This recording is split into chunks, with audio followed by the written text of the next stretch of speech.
election and what that really means for South Africa. Remember that 5 years ago, or 4 years ago in this case, marked a significant shift in terms of where the ANC was and suggested where they're going to be headed and where the populace believes they should be going.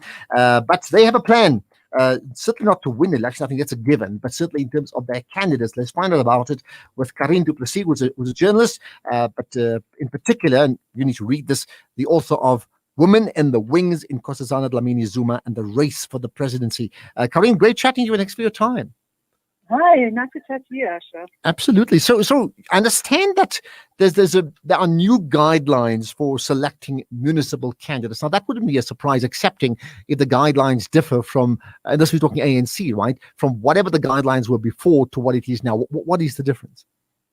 Well, I was actually, we got the guidelines. It's still draft guidelines, so they're still discussing it, and I think the NEC still has to accept it. But I was trying to look at the guidelines for when was the last election? 2016, the last local government election. I was trying to compare it with that, and I found an old article, and I'm not very good at filing my papers, so I couldn't find the actual guidelines. But I found an old article, and there was quite a lot of similarities. Some of the wording was even the same. I thought it's the first time that they're giving, for instance, a candidate tips for how to, handle themselves in opposition. But in 2016, that already was a thing. But the one thing that did seem new to me was this issue of corruption and how to handle people who are either, undergoing a criminal court case or a civil court case or a disciplinary hearing. Something like that, people who have been accused of something serious, but who have not quite been proven. Okay, so what are the guidelines? So up to now, when people have been accused and not convicted, what has been the ANC's position up to now, and what would be the position in terms of the draft? Well, I couldn't figure out if they did have a position on this in 2016. The position, and even in the ANC and leadership positions themselves, the ANC is trying to say, well, if you've been convicted of corruption, of a serious crime like murder, if you've been convicted in the disciplinary committee, you can't run to be a candidate. But then this grey area, I think, has always been a difficult thing for the ANC to deal with. Should somebody like the mayor of eThekwini, should she step aside if she's been accused in the course of law with a lot of evidence against her, or should she only step aside when she's been convicted? So it's a very similar thing. And I mean, on the one hand, yes, people can, I think it's happened before that people bring spurious charges against possible candidates to rule them out. Yeah. It's a very fierce competition, especially in wards. If you run it for a ward candidate, you will do anything in your power to get the other candidate off the list. Yeah, I think that's an important point. I mean, you could easily just remove someone for 6 months and then the story's over. Then if nothing's happened to them, perhaps then the more important one is not so much what the ANC says in their draft. What does it say in terms of South Africa as a country constitutionally, in terms of all parties being able to field or not field candidates for municipal or national elections when there are, allegations against them? What's the position there? That's a good question. I actually didn't check.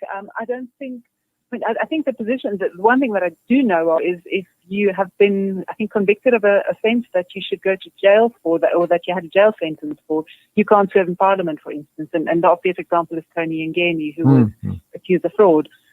So that is quite clear, but I think it's less clear if you're still in the process of a court case. I don't know actually what the South African law says about that. Yeah, but perhaps on it, and I mean certainly someone who's followed the political space very, very closely. In this case, yourself, perhaps, and this is the other grey area.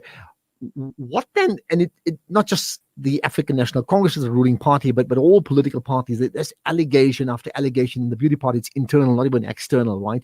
What are your thoughts in terms of the confidence that political leaders, both at national and at municipal level, what confidence do they have in terms of a thumbs up by the constituency, by the voter, by you and I? I mean, do we hold them in high esteem, or generally do we disregard them? I think it's a mixed bag. I think, yes, it does gain public confidence if you have people in power who are, corrupt, who are murderers or rapists. But on the other hand, I think South Africans also we kind of like gangsters. I mean, if you've seen In KwaZulu-Natal, for instance, I've heard like a taxi boss dies and he was a real gangster, but people line the streets to see him getting buried. So in a way, there's a hero worship too for bad people, or we say, well, he's not that bad, he's being falsely accused. So there's a mixed bag. But I do think Joel Metshikenzwe on Sunday in a virtual lecture in an ANC branch, he said that when was the last election? Last year. In last year's election, people split their vote between Cyril Ramaphosa nationally, and then in the province they would vote for somebody else, for the DA or for another party. And he said that was a clear a message from the voters that they don't want corrupt leaders. They want us to deal with corruption. So I think the overwhelming feeling is, yes, we don't like corrupt leaders. We don't want to see criminals in power. But I think it's a grey area as well in some, especially on a local level. And that's where we can leave it. I think that's the bottom line to all of this. To you from the ANC, to you from the DA, to you from the EFF, to you from all those new political parties. I understand there's a Bakosile Jack now setting up a new one as well. To all of you, we do not like corrupt leaders, and why should we tolerate it? You're there to serve us, not the other way round. Okay. Thank you for your time, Carien Du Plessis.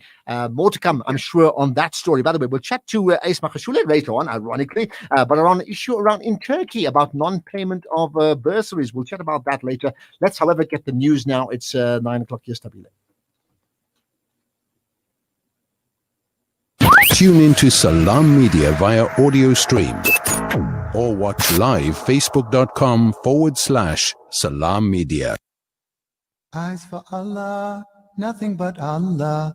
Ba is the beginning of Bismillah. Ta is for taqwa, the wearing of Allah. Told me.